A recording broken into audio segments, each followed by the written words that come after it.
বাবুরে, তোরা আমি কিন্তু একটা কথা কই, আমি এখন এই রোদ্রের মধ্যে যাইতেছি সেইতির বাড়ি। সেই সকাল থেকে আমার ফোন করতেছে, কখন আবি কখন আবি। অগবাড়িতে তো সে 3 রাতের গান দিব কইছে।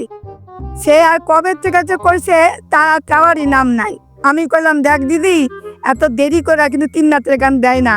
যখনই মনে মনে ঠিক করবি তখনই কিন্তু একটা ভালো দিন দেখে, শনিবার মঙ্গলবার দেখে দিতে হয়।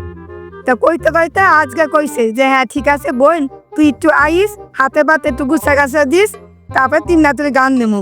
সকাল থেকে কাম টাম করে রান্না বাড়ি করে থুইয়া এখন রোদ্রের মধ্যে যাইতাছি সেইদির বাড়ি। এবার আয়া যদি দেখি যে তুই ভাত টাত বাইরা খাস নাই, তাহলে কিন্তু আয়া কিন্তু পিটানি দেবো কিন্তু। কেন সকাল থেকে রান্না বাড়ি কইরা থুইয়া তবে আমি যাইতাছি, নাহলে কোন সকালবেলা কোন আমি যাইতাম গা, বেলায় বেলায় যাইতাম, বেলায় বেলায় চলে যাইতাম। তা তুই যা করলাম তাই কিন্তু মার কথা শুনবি, তাহলে তোর লেগে আমি একটা ভালো এই একটা মাসির কাছ থেকে একটা চাইয়া একটা ভালো একটা জিনিস নিয়ে আমি দেখবি, কত খুশি হবি।